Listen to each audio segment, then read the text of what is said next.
This podcast is part of Mishmash Media.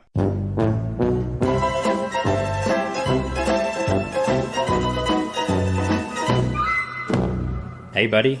Hey, how's it going? Very good. Welcome to another episode of Curbcast. This is a podcast where we review every episode of Curb Your Enthusiasm in chronological order. We are up to Season 7, Episode 6, The Bare Midriff, and I'm certainly showing it off in my office as we're recording. My name's Ivan. And I'm Stephen. And like I said, Season 7, Episode 6. There has been a delay.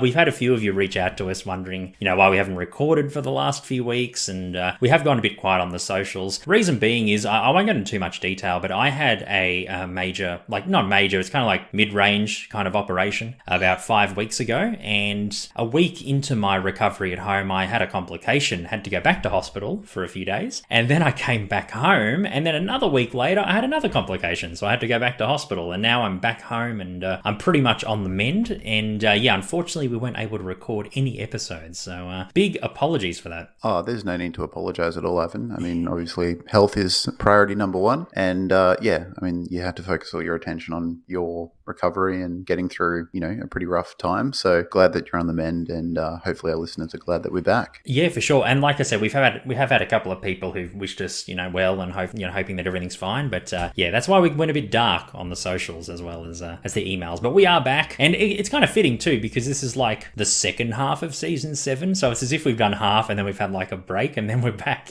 So kind of it's very fitting. Yeah, usually podcast seasons have, or podcasts that do TV seasons do have a little break between seasons, but we work so hard on this podcast that we have a mid-season break. We did of 5 weeks, 6 weeks. Yeah, we record 5 episodes and then we take 5 weeks off. That's just how draining and intense and it's like we work in the mines. Oh, exactly. Yeah, it's like we work in the mines. It's like we work 10 days in a row and then have 10 days off. Yeah, we're back. Fly in, fly out podcasters. Yeah. We're FIFOPs. Fly in, fly out podcasters. FIFOPs. I like that one. I like it. It's a good one. A new job market. If you have any stupid job titles that you want to let us know about, you can. We have an email address, curbcastpod@gmail.com. We're also on social media. Curbcastpod is our handle, so check us out on those. You can support us financially. We have a Patreon, patreon.com/mishmashmedia. You can check that out. And for $1 US a month, you can get access to our normal Curbcast episodes a bit earlier than normal. And you can just support us, which is lovely. And finally, if you want to support us but not give us any of your hard-earned cash, you can just rate us or review us on your podcast app of choice, or just tell someone in your life who likes Curb about us. Indeed, that would be amazing. And it's great to be back, and we hope you've been well. I haven't really been too well, but I hope you have nonetheless. And it's good to be back in the studio, my friend. Back in the seat. Back in the seat, indeed. Showing off my bare midriff, like I mentioned before. Oh, yeah. Lucky we're not doing a video podcast. Oh, yeah. I mean, I feel like we're robbing our listeners by not showing our bare midriffs, our two dad bods hanging out for all the world to see. But I think that's the minimum. I think that's the minimum of what people want. They're like, we haven't seen you guys for 5 weeks. We want a bit of flesh. Come on. Yeah, we kind of owe them that, don't we? We do. We went, like you said, we went dark for a little while with not much going on in terms of social media posting. I think we should have come back with more of a bang. Well, maybe you'll get a cheeky, social media post this week of some disgusting 30-something men bellies. Wait and see if you're lucky. Or a picture of Jesus with like a tear, but it'll be water. It won't be urine, obviously. Oh no! Like that. If I'm doing it, I'm peeing on a Jesus picture. I don't fuck around with this water stuff. It's either pee or get the fuck out. Well, pee is pretty much water, isn't it? Mostly. Yeah, so, that's true. You're kind of skirting the edges there, but you're getting away with it. Yeah. Look, I'm just into authenticity. So pissing on a Jesus picture is what I'm going to do if I'm going to do it. Fair enough, mate. Fair enough. Anyway, let's get into it. Season 7, Episode 6, The Bare Midriff, aired in the US on HBO for the very first time on October 25th, 2009. Larry inadvertently creates a miracle when he fires his assistant for exposing her waistline around the office. Jerry gets the idea to use Larry's latest mishap as part of the upcoming Seinfeld reunion show, and we see Jerry quite a bit in this episode. Isn't at least, 2/3 of the episode? Yeah, I'd say that. Yeah, he's basically with Larry most of the time. And yeah, he's in at least half of the episode, and yeah, probably pushing towards 2/3. He's a pretty major character in this episode. Yeah, lots of stuff going on. They're trying to figure out, the plot line for the reunion show. Like we did comment in the last couple of episodes that there hasn't been, much momentum in terms of that storyline, but now we're kind of seeing the foundations being laid, and I think the next few episodes will be, we'll see like the table reads, the auditions, and we'll see eventually, obviously, the reunion as well. So I feel like in the back end it's going to be very, very Seinfeldy. Yeah, no, I agree. I think the second half of this season will be very Seinfeldy. You see in this episode Larry and Jerry discussing production and auditions, in particular Cheryl's. And, the first bit of the season was sort of the concept and, everyone discussing it and agreeing to do it. And now we're into the actual making of the show. So to wrap it up by the end of the season, they'll need to punch through a lot. So I'm hoping that is the case. Yeah, I think it will. It'll be very interesting indeed. For sure. Just a bit of trivia about the episode. The character Maureen, the Bare Midriff, the lady, the eponymous Bare Midriff, she was played by Gillian Bell. She's a comedian / actress. Pretty sure she was an SNL alumni as well. I remember her in the film. I watched this film on Amazon Prime. I won't go into too much detail, but I watched it like 3 years ago. I think it was during one of the lockdowns. It was called Brittany Runs a Marathon, and she played that character. So she played like an unfit woman who, would go out and drink a lot and eat unhealthy and stuff. And she turned her life around and became a marathon runner. So, set in New York. So, yeah, I saw her and I'm like, she looks very, very familiar. Went on IMDb and there you go, found her name and she was in that film. So, yeah, that's kind of my exposure to Gillian Bell. I'm not really familiar with her other work. Have you seen her in anything? She seems kind of familiar, but I can't pinpoint anything. Fair enough. Yeah, just a much younger version than in that movie. Yeah. She was great in this episode too. I enjoyed her, and also her mum, the actress who played her mum, was really good too. No, they were both really good. They had a really good chemistry, and they felt like mother and daughter. Oh, they did, yeah. No, it was very well done. All right, let's do it. Scene 1. Jerry is commenting on Larry's big pee in his office bathroom as Larry exits the bathroom. He says he's taking a pill that makes him pee more. Jerry says that Meg Ryan can no longer play the ex-wife role in the, I think it was episode 1 of this season. We find out, or it might have been, I think it was episode 3 or 4. We saw that Jerry suggested Meg Ryan and even had Meg Ryan next to him in the car and, offering her the role. So she's pulled out for some unknown reason. He suggests Lisa Kudrow from Friends. Larry suggests an unknown actress for the part. He reminds Jerry of the TiVo Guy situation and he says that Cheryl should play the role as she has actually lived the experience, which is a pretty valid argument, I think. Yeah, in terms of, obviously, he's got an agenda and no one is privy to that agenda. He makes a pretty good case. I would be convinced that that's a good idea and I wouldn't be sus on Larry if he was trying to push Cheryl. I wouldn't go, hang on, what are you up to? I'd go, yeah, okay, that makes sense. Let's do it. He's backed up his sort of lie with a good, with good justification. Yeah, he's really thought it out, hasn't he? I think so, yeah. I mean, he really wants Cheryl back, so he's going to put some effort in. Of course.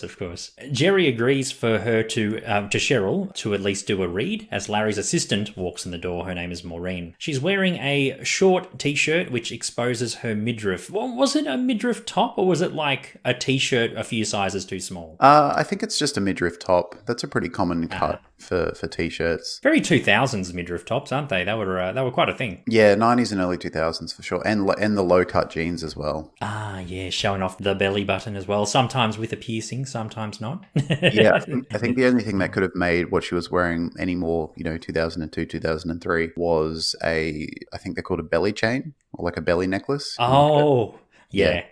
I know those. Yeah, she would have really, really fit in. Yeah. Very fashionable.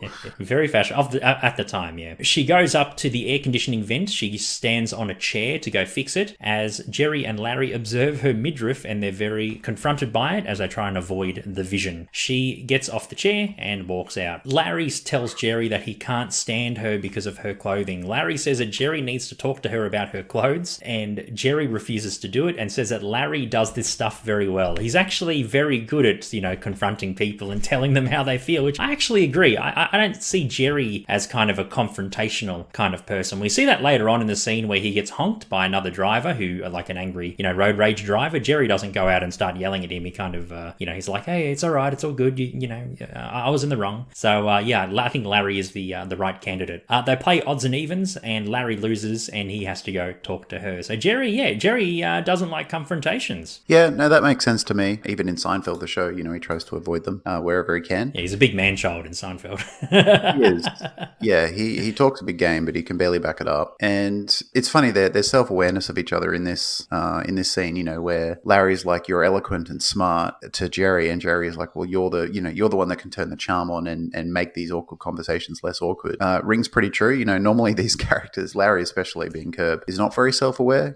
Either his self-assessment or, his self-assessment of what he's good at or not good at is usually pretty off. So, I was surprised with how, just how accurate they are and how, how they quickly figured out how to handle a difficult situation. Even though they were children in terms of who was doing it by playing odds and evens. I don't know. They came to the right conclusion really quickly, which was surprising to me. I get the feeling that Jerry probably would have told Larry to go chat anyway, even if he lost odds and evens. Yeah. Do you think so? He would have tried to convince Larry and say, look, he probably would have really doubled down and been like, look, I'm very uncomfortable. I honestly can't do this. Can you please help me? Yeah. You're my friend. and look, it makes more sense as well because she's sort of Larry's employee, whereas Jerry's, even though Jerry in this context might be her boss because they're both working on this show, I don't know, I feel like she works for Larry more than Jerry, if that makes sense. So yes. So Larry should be taking care of it. Yeah, exactly. I mean, it's always a boss's responsibility to, confront an employee about anything. And Larry also, he has less hang-ups about broaching awkward, the dude is awkward personified. So him broaching awkward conversations is not as much of an issue as it would be for Jerry or almost anyone else. Nah, he doesn't care.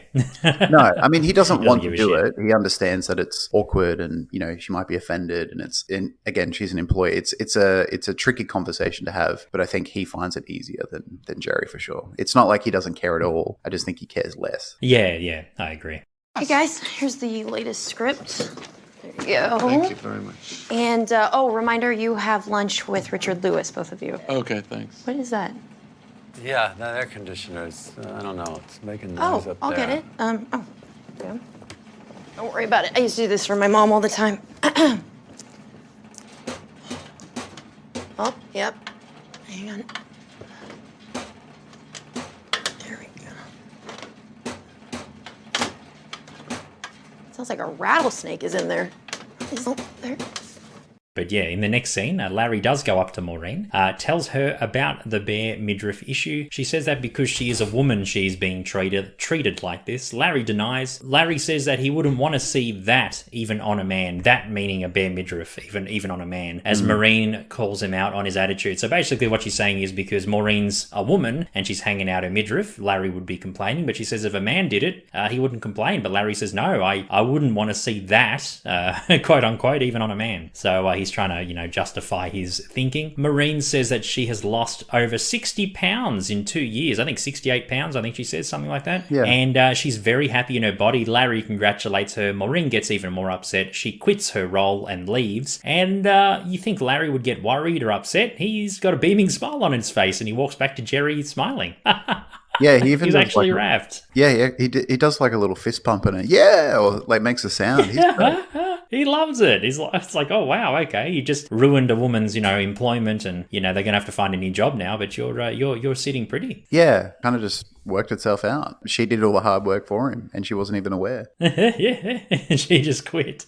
Yeah. Unbelievable. Yeah, I love his fake. Oh yes. Oh yeah. No. Yep. Okay. I'll find my own socks. He's trying to be. Oh yep. I understand why you're quitting, but it's a thin veneer. It's a thin veneer of okay. Yeah, I understand, but really, he's chuffed as soon as she says that she'll quit. Yeah, I know. That's so good. So good. Well done.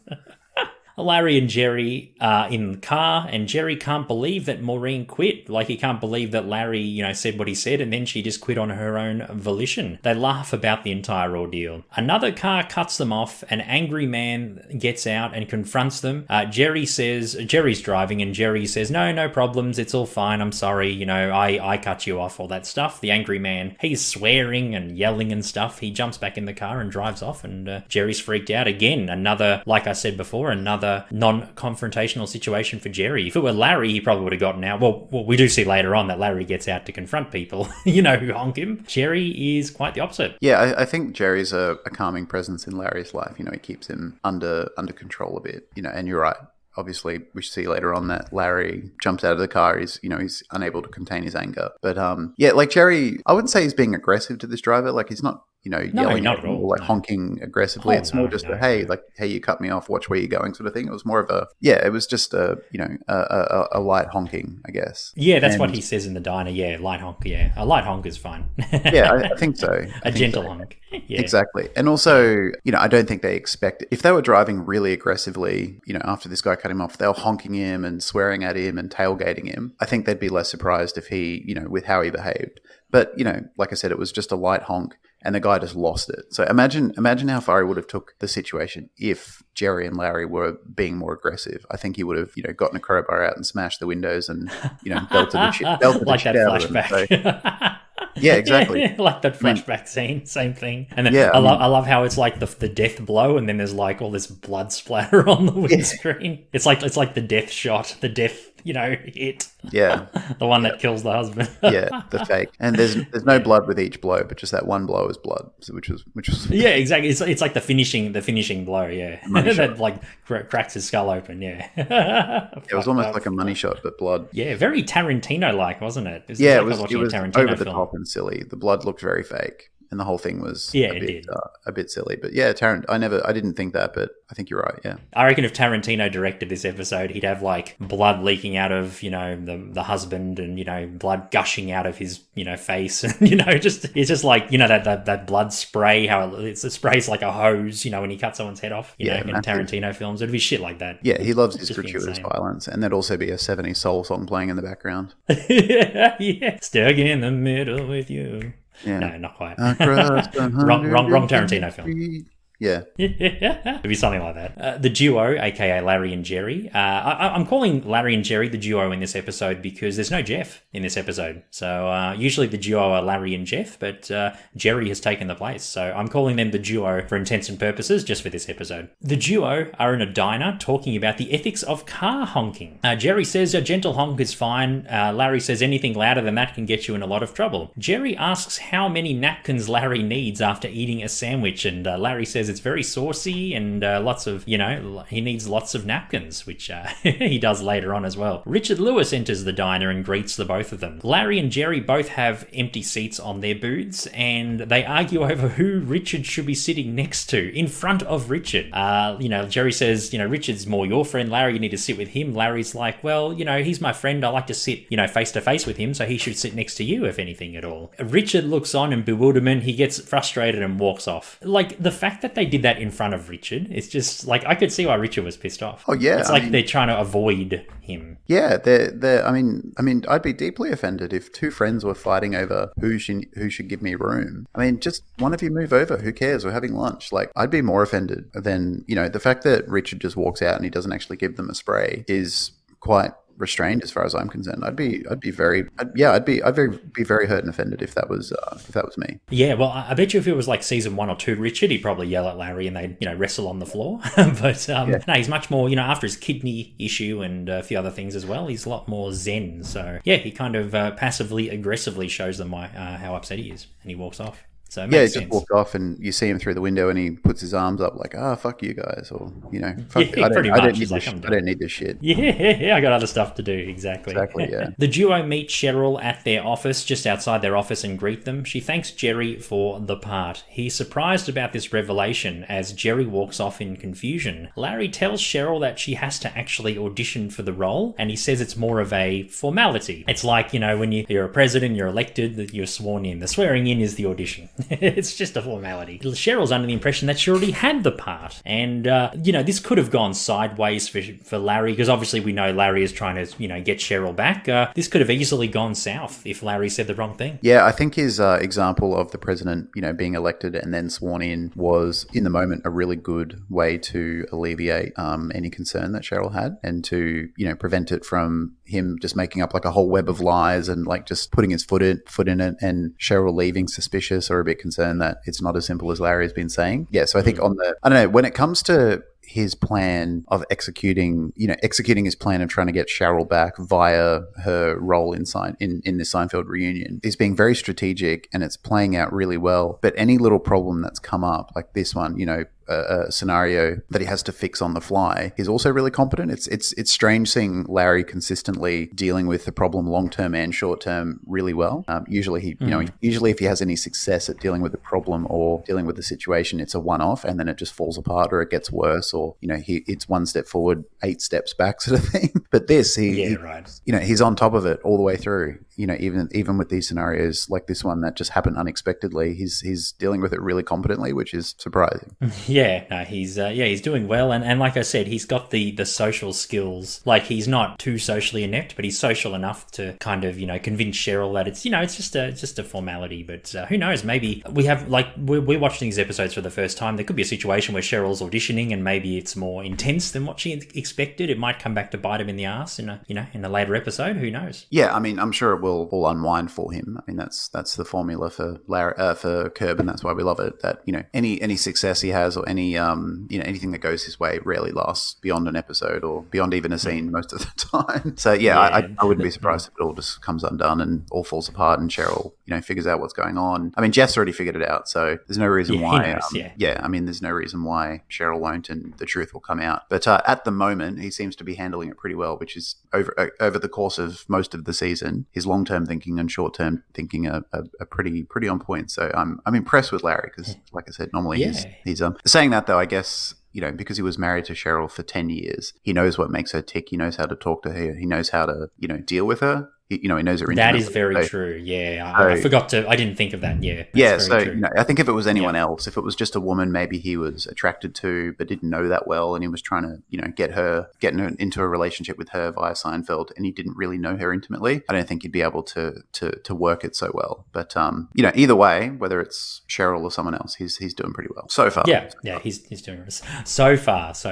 But it's not. Cheryl isn't the woman in the episode who he has confrontation with. It's another one or two. So we'll talk about that a bit later. The scene cuts to Jerry and Julia Louis having a conversation about Maureen. Larry justifies what he did in terms of, telling Maureen about the midriff. Julia says that Larry can't say sexist remarks about her midriff. Jerry disagrees with Julia and actually sides with Larry, which is a bit of a surprise. I thought, because Larry and Julia have been friends for a while, he'd stick with her, but no, he actually agrees with Larry. Yeah, look, I don't think, like, I kind of understand both points of view. I get that, JLD's upset that these two men sort of talk down to a woman about her body, and I understand the sexist aspect, the sexist angle that Julie is coming from. But I think if it was a man who, was wearing short tops or was exposing himself in that, not that there's anything wrong with wearing a midriff top at all, I'm not trying to say that, but I don't think that they would have treated they even say they wouldn't have treated the situation any differently if it was a man, and I kind of believe them. So I get both angles. Yeah. It's good to get different opinions. Yeah, look, the only situation in which I think they would have been less concerned about the midriff was if she was a really slim, toned woman, say, like a model or something, and she was exposing her skin. I think they would have been perfectly okay with that. So, maybe there is a bit of sexism in there. I don't know, but I don't think they're doing it purely because she's a woman. I just don't think they want to see, their employees, that much of their employees' body, regardless of whether they're a man or a woman. Fair enough. Easily justified, I guess. Yeah. Julia reminds the both of them that Maureen's mother was her daughter's nanny for many, many years, and she is going through a rough time, and she may actually, I'm not going to say the word like in the episode, but she may take her life from the bad news. Julia and Jerry actually gets back on Julia's side. They tell Larry to go and rehire Maureen. Larry is on the couch talking to Maureen, who is standing up, and I love how the scene cuts to Larry talking up to Maureen, and you see like her midriff, which is eye level to Larry's face. Yeah. It's like he's talking to the midriff. The camera is showing her midriff, which is, like I said, eye level to Larry. He says he wants to come back. He wants her to come back. He wasn't thinking straight. He accepts the midriff. I like this part. He says that, in a perfect world, he emphasizes that a couple of times. He says, I'd add another inch of fabric, to cover the belly button. She gets a bit annoyed, but Larry says, in a perfect world, but, we're not in a perfect world. And she agrees to come back. Her mother walks in. She drops her groceries in surprise, and she says that Larry is the spitting image of her dead husband. He asks what happened to him. She says that he was murdered on their wedding day in 1960 1962 as a flashback occurs. Larry is playing the husband and the much younger mother is in the car, and they're driving and singing along to a song on the radio. They're talking about the wedding and they're looking forward to having, the marital sex later in the evening, and she says that she's been fantasizing about it, and, very innocent kind of, sexual, conversations like in the 50s and 60s, very, they were much pruder back in the day. Mm-hmm. Another car cuts them off. The husband gets mad and flips him the bird. He calls the man a schmohawk, a nice reference to previous episodes of Curb, as he gets out to confront the man. They both argue outside the car, and the man grabs I think it's a tire iron or a crowbar from outside, from his trunk. He beats the husband to death as the wife looks on in horror. The final death blow culminates in lots of blood hitting the windshield, and it horrifies the mother. It goes back to the present, and Larry can't believe what happened. The mother says all that he did was honk. Larry says you can't even honk or even shush these days without any trouble. You can't even say shush. And I love how the mother says, yeah, shush can be very, very offensive. Shh, shush, shush, shush. She shows Larry a photo of her husband named Tom. Looks kind of nothing like him. He's just like a dark-haired guy with glasses, probably in his 20s, 30s, an old style photo. And Larry remarks, and another recurring Curb gag. He says, "Not all bald people look alike. Why do you think we all look alike?" He says he needs to go to the bathroom. He walks in and he pees a lot, and it's so much that it's like splashing on the sides of the walls. There's a picture of Jesus, which somehow is like dick level, of Larry, which I don't know. I don't know why you put a picture of Jesus there. It's just kind of weird. He's watching you pee. I don't know. Must be a thing. I got no idea. I don't know. Maybe it's to instill fear into you. When you always feel a bit vulnerable. You're exposing yourself. You're a bit vulnerable when you're on the loo. So it's I don't know. It's a better way for Jesus to instill fear into you. Feel guilt while you're doing a number one or a number two. Exactly. Yeah. It's I don't know. You're a bit more sort of like literally and metaphorically naked. So it's a good time for Jesus to come in and say, "Remember your place." Remember your place. It's like those movies where like people are about to have sex, and then like there's a picture of someone's mum or dad like on the bedside table, and they just like put it face down so they can't watch them. Yeah, it kind of reminds me of that. Yeah, in the movies, yeah. He flushes the toilet after that big stream. He notices a drop under Jesus's eye. He observes it, and it's very bemused. So it looks like Jesus is shedding a tear, but it's actually a drop of Larry's piss. The scene cuts. Larry is in the living room, and he heads off, and Maureen says she feels much better about their talk, and Larry kind of says in a hurry for the mother to talk to Maureen about her midriff, in passing as he walks off because he realizes what he's done. Larry is in the car. Richard calls him, saying that the invisible Jew is on the phone. He calls out Larry for his behaviour at the diner as they begin arguing. Richard says he went to a memorabilia show and he bought a present for Larry, a bat which Joe DiMaggio, the famous New York Yankee, has used during his career. Larry says he will get the bat off him next time. They're both sitting in silence as they're about to say goodbye. Richard is at his desk. Larry hangs up on him, and Richard is bemused. Again, he thinks that he's being rejected by Larry once again. Larry just said all right and just hangs up the phone. Poor Richard. I know, it's just like that snowball effect that we see in lots of Curb episodes, which culminates into something. Yep. Any attempt to fix the situation usually just makes it worse. Exactly. He's probably thinking, Jeff hasn't been around lately. Maybe I'll try and fill the void and hang out with Larry, but Larry's hanging out with Jerry. It's a bit of like a friendship triangle of sorts. Yeah. Back at Maureen's house, she screams out to her mother and shows her the weeping, quote unquote, Jesus painting. Some like church kind of music plays in the background. They both get on their knees and begin praying. It's interesting because it's funny, like there was lots of articles that came out, I remember in like the 2000s and stuff, where there were these situations where people would see a statue of the Virgin Mary and she's like got a drop of blood and she's crying out blood, or you might see like you're eating your Cheerios or something and then it looks like the shape of Jesus. You know what I mean? Like I remember there was lots of news articles. I don't know any in particular, but there was all these articles I remember of people seeing all these premonitions, all these kind of, what's the word? Like these kinds of effigies of Jesus and the Virgin Mary and stuff. I don't know. I remember it was like a big news thing for like a year or two. It might have been like mid to late 2000s. So maybe the episode was kind of playing off that kind of stuff. I got no idea.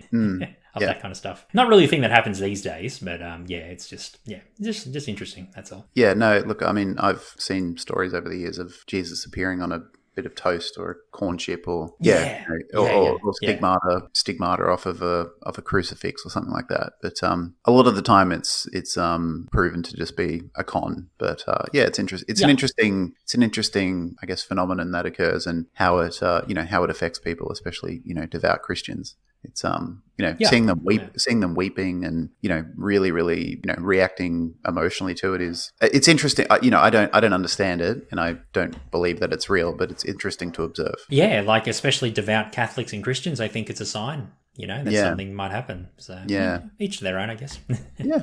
Larry asks Jerry at their office about hanging up the phone. Jerry says it depends who it is. And Larry says, it was Richard on the phone. Jerry says because they're close friends, you should have said goodbye.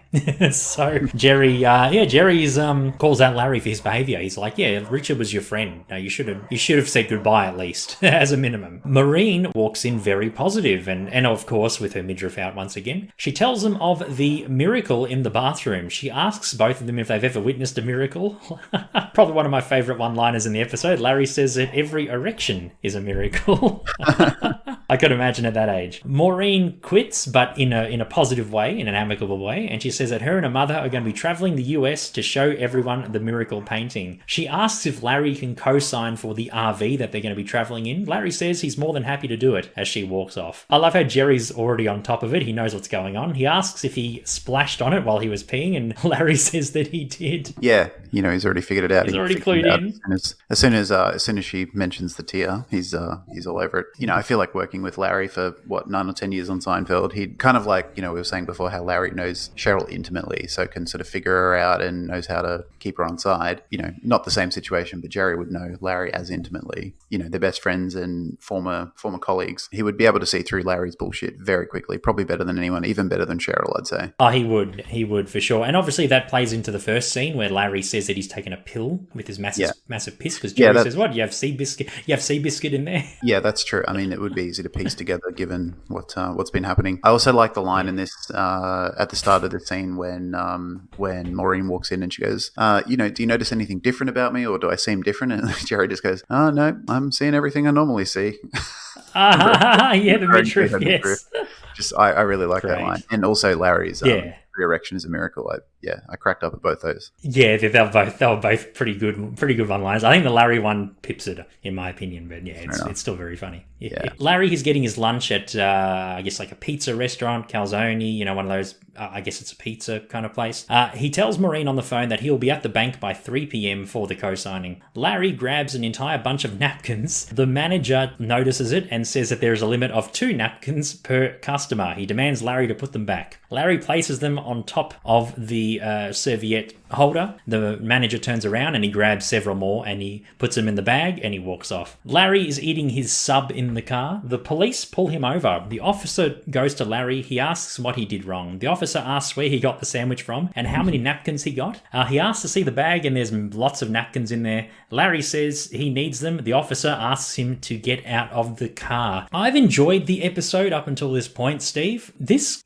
kind of plot kind of confused me, and I just felt like it was unrealistic. Like, why would you arrest someone for taking too many napkins? What's the logic? It just kind of didn't make sense, Yeah, well, I thought it was a funny joke. I thought it was funny in that, obviously the restaurant owner, I don't know, either knows the cops or, I don't know, like sold the idea that, Larry stole napkins and it was this thing that a cop should chase him down for. It's a funny idea. Weird. And, it's weird, but I mean, I chuckled at it because it is so over the top and so ridiculous. But, the episode so far has been, really good. And I kind of agree. It derailed it a bit for me. And it was just like, I don't know, it was just a bit silly. Yeah, it was. Look, I know they were trying to find a way to get Larry and Maureen's mum together again, but I don't know. I felt like they could have probably found another way. It just felt like a different episode. Yeah, it was unexpected. I don't know. And the napkins, I mean, they serve a minor storyline. They're like a C or a D plot throughout the episode. But I understand what you mean, and I agree with you.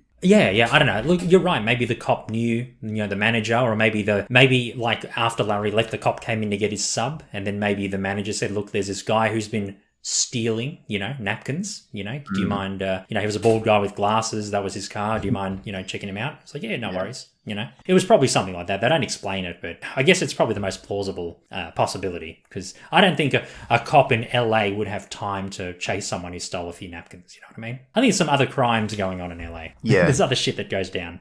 That's a bit more heinous. Yeah, surely there's bigger priorities. Indeed, especially in LA. If it was like a country town or something, yeah, okay, but I don't know. I couldn't see it in LA. Very weird. No, unless if you stole like cartons and cartons of napkins from the back or something, yeah, maybe, but I don't think taking 3 or 4 extra napkins will do anything. Yeah, but napkins are free. I mean, is it technically stealing if you're giving it away for free? I don't know. That's true, yeah. Yeah, that's what Larry debates. He's like, they're free. Yeah. It's like, I'm not stealing them. Yeah, I mean, if you have too many samples, you know, if there's food samples, you know, I mean, there's being greedy for sure, and taking too many is like, it's a no-no. It's a faux pas, but is it technically stealing? I don't think so. Yeah, it just doesn't justify law enforcement to get involved. He didn't break any laws. It kind of felt, of course not. In a way, it kind of felt like season 8 or 9 of Seinfeld. Like it was. Yes. It wasn't so ridiculous that you're like, what the hell's going on? But it was just a bit more silly than the rest of the episode, and it just took you out of it a bit. It did, yeah. I felt a bit less. It's kind of weird, but I feel kind of less immersed in the episode. I don't know, because I love Curb for its like realism and, you know, its grounded kind of humor and stuff. I don't know. It's just like that kind of thing was just wacky. Like I said, you're right. The cop probably knew the manager, and maybe the cop came in just after Larry left to go get his food, and then the manager's like, "Can you check this guy out?" You know, it's probably something like that. Yeah. Just he was doing him a favor. Maybe it's a regular customer or a friend or something. And he's like, "Can you check this guy out?" Yeah. Who knows? Yep. That's the only plausible thing I can think of. Otherwise, it's just so silly. Yep. Larry is in a police lineup as the Enzo's manager is trying to figure out who stole the napkins. Larry and a bald African-American man go up the front. Enzo doesn't recognize any of them. He doesn't recognize any of them. And the police say that they're both free to go as they're sent away. I love how the other guy's like an African-American dude and he's bald with glasses. Yeah. And the Enzo's manager, he's just like so blind he can't tell who's who. So stupid. Yeah, he's goodness. He's baldest. You know, all bald people look the same to him, regardless of other characteristics. Probably, or maybe he's got like macular degeneration or something. Who knows? He's going blind. Who knows? Yeah. And I did like how Larry looked over to the African American man, and he's kind of thinking, if he can't pick, I'm fucked. Who we are, like if he can't pick, the culprit being me between the two of us, because we look very different in a lot of ways. You know, they both are bald, they both are wearing glasses, they're both similar age, sure, but very different skin tones and very different other features. You know, he's kind of going, why is this guy still here? Like, what? You know, how is he even part of this? How's he part of this situation? Yeah, he said a lot. He said a lot with just that little look. I really like that. Yeah, no, it was awesome. And then the relief on both of their faces. They're like, oh, thank God we can go. I think the other guy's like, he does like a fist pump. He's like, yes. And he walks off. So good. Maureen's mother is in her older car from the 60s, and Larry thanks her for the lift. Larry is driving.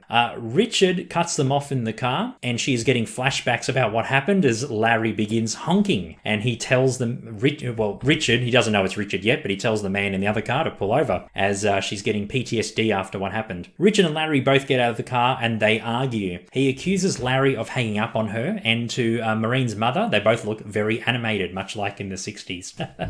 The same song that was on the radio from that fateful day plays as like a retro flashback. I love how the announcer's like, this is a flashback from a retro one from 1963, and it's like the same song. Perfect. Richard opens his trunk to give Larry DiMaggio's bat. Maureen's mum is very frightened, and she's worried that the same situation will happen to Larry like her husband. She jumps into the driver's seat and runs Richard over. And Larry looks on in shock, in horror. It's like everything mirrored, even Richard grabbing the bat from the trunk. It's just, I can see why she was very upset. Yeah, totally. I mean, she almost went into a PTSD, you know, it reminded me of like a Vietnam vet, you know. Yes. Having a flashback and crawling across the floor, you know, they don't even realize what's going on. They're just so wrapped up in, you know, in what they're seeing. Kind of reminded me of that. I don't think it was a conscious decision. It was a trauma response, I think. Yeah, she hit the gas and just starts screaming, dry crying towards Richard. Yep. So funny. I laughed so hard at that. So good. Yeah, no, it was good. That's very good. Later that evening, Larry and Jerry are outside of the office as they're heading home. They talk about Richard, and Larry says that Richard will be fine. He says he visited Richard in hospital even though he was asleep. He asked Jerry if that is considered a visit, and Jerry said, well, you went there. You were there. So he agrees with Larry that he visited Richard.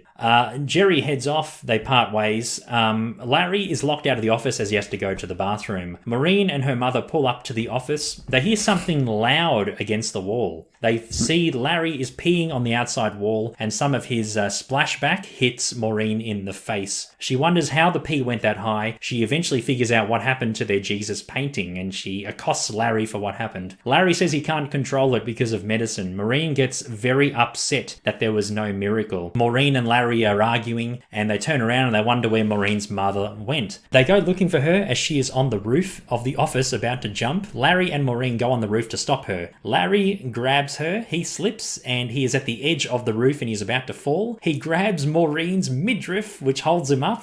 Maureen says, hang on, Larry, as Larry is holding on for dear life. Wow, that is a tough midriff, if I say so myself. And Larry's hanging in there as the end music plays. And that's the episode. That's the Bare Midriff. Yeah, a very, tough midriff. And the fact that she doesn't seem to be in pain. No. It's good. You know, I think that would be extremely painful, but she is taking it pretty well. Yeah, I think so. She's got a man's life in her hands, so she has to kind of be tough, I guess. True.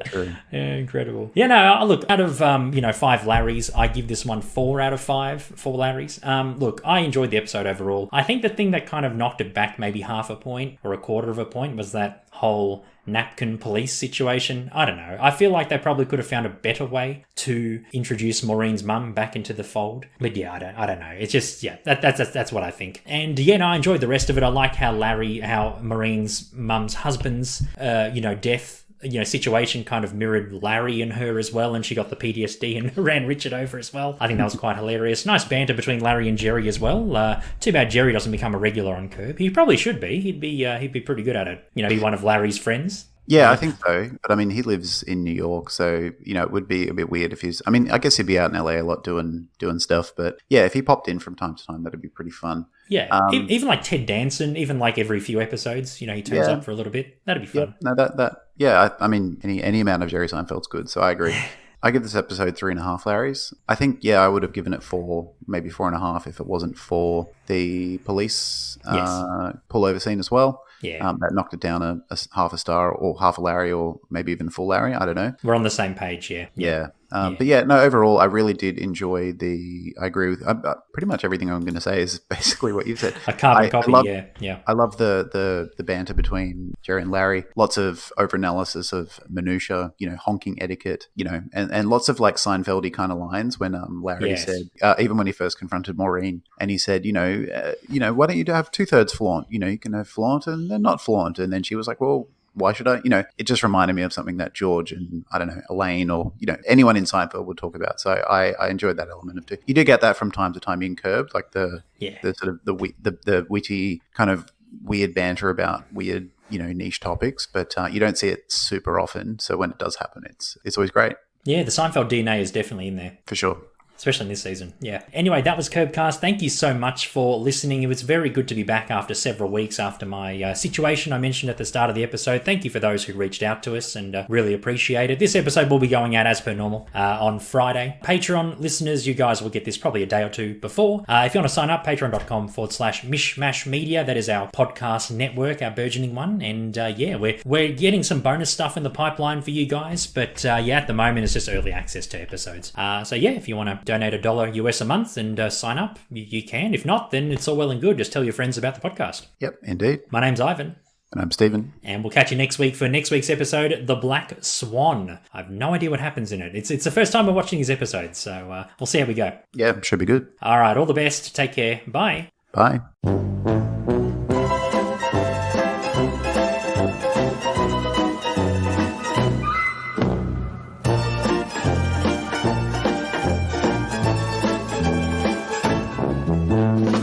Thanks for listening. This podcast is part of Mishmash Media, an independent podcast network. Follow us on social media at Mishmash Media AU or support us on Patreon. All those links are in the show notes.